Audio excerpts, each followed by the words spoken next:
নমস্কার, আমি ডক্টর সেন বলছি।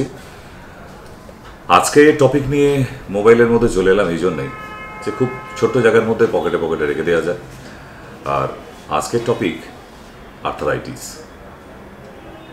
It's also a pandemic situation in all over India. একটা পরিবারে যদি 4 জন মানুষ থাকে, তাদের মধ্যে 2 জনের কোনো না কোনো জয়েন্টে পেন হচ্ছে। আর এই যন্ত্রণা যাদের শুরু হয়ে গেছে তাদের রাতের ঘুম অবধি হচ্ছে না, এক্সট্রা করে স্লিপিং পিলস নিয়ে ঘুমাতে হচ্ছে। আচ্ছা, আর্থারাইটিস কেন এখন হচ্ছে? এর আগে তো ছিল না।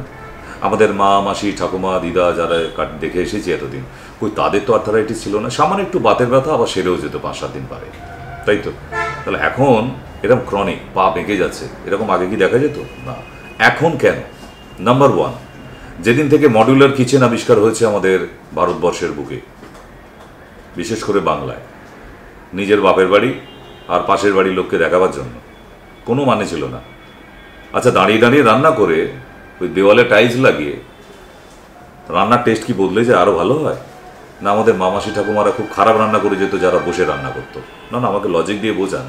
তাহলে এই দাঁড়িয়ে দাঁড়িয়ে রান্না করে যদি আপনার নি জয়েন্টটা বরবাদ হয়ে যাচ্ছে, যাকে বলা হয় অস্টিওআর্থ্রাইটিস, কেন করছেন? তাহলে ওভেনটাকে নামান, বসার সিস্টেম করুন, নিজের হাঁটুটাকে ঠিকঠাক রাখুন। পাশের বাড়ির লোককে দেখাতে গিয়ে অনেক হয়েছে, এমন একটি রোগ বাঁধিয়ে ফেলেছেন যেটা নি রিপ্লেসমেন্ট ছাড়া আপনার কাছে আর কোনো অপশান নেই, ঠিক? আর এই অপশানে যেতে গেলে একবার ঘুরে আসুন যে নি রিপ্লেসমেন্ট করার পর তারপরে পিকচারটা কি, ঠিক? সেই জন্যই আপনাদের বলা যে আর্থারাইটিস আমার ইউনিটে অন্তত, আমি ডক্টর সেন বলছি দায়িত্ব সহকারে, no need any knee replacement. Normally মেডিসিনের মাধ্যমে এবং পঞ্চকর্মা থেরাপির মাধ্যমে, যেটা একমাত্র কর্ণাটক অ্যান্ড কেরালায় দেখা যেত, পশ্চিমবাংলায় একমাত্র আমাদের ইউনিটে হয়, এবং এটাই লাস্ট ট্রিটমেন্ট। এরপরে আর কিছু লাগবে না আপনার। আপনি নর্মালি বাই মেডিসিনে ট্রিটমেন্ট করে হাঁটা, চলা, দৌড়ানো, সিঁড়ি ভাঙা সমস্ত কিছু করতে পারবেন। ডাক্তারবাবু যে আপনাকে বলে দিয়েছিল আপনি একদম মাটিতে বসার চেষ্টা করবেন না, আমি অ্যাসিওর দিয়ে বলছি আপনি বসতে পারবেন, এবং প্রমাণ সহকারে। কারণ প্রথম আমি 15 দিনের মেডিসিন দিই।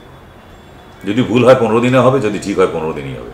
এই 15 দিন মেডিসিন নেবার পর আপনি অন্তত রিয়েলাইজ করবেন যে আপনার 30% পেন থাকছে না এবং মুভ করতে পারছেন আপনি, যেটা এত বছরে পারেননি, বিগত 10 বছরে। এবং আপনার পায়ের দিকে যে নামনেস, ঝিঝি ধরা, টিভি দেখতে বসলে উঠে দাঁড়িয়ে খানিকটা রেস্ট নিতে হবে, তারপর আপনি যেতে পারতেন, এই যে প্রবলেমগুলো ছিল, এগুলো দেখবেন আস্তে আস্তে একদম চলে গেছে।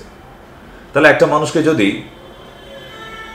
2 থেকে 3 মাস ট্রিটমেন্ট করে তাকে হাঁটা, চলা, দৌড়ানোর বন্দোবস্ত করে দেওয়া যায় অপারেশন ছাড়া, তাহলে ভুলটা কোথায় করলাম আমাকে একটু খুলে বলুন। এবার একটা মলম দেবো, সেটা লাগাবেন হাঁটুতে এবং আকন্দ পাতার শেক দেবেন, আমার নিজের তৈরি করা অয়েনমেন্ট।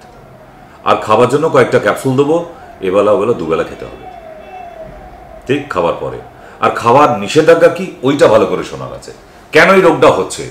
শরীরে প্রচুর পরিমাণে প্রোটিন ইনক্রিজ করে বেড়ে গিয়ে এটা হচ্ছে। তাই try to avoid all kind of protein foods like ডিমের কুসুম, সয়াবিন, টমেটো, পুঁই শাক, পালং শাক, ঢেঁড়স,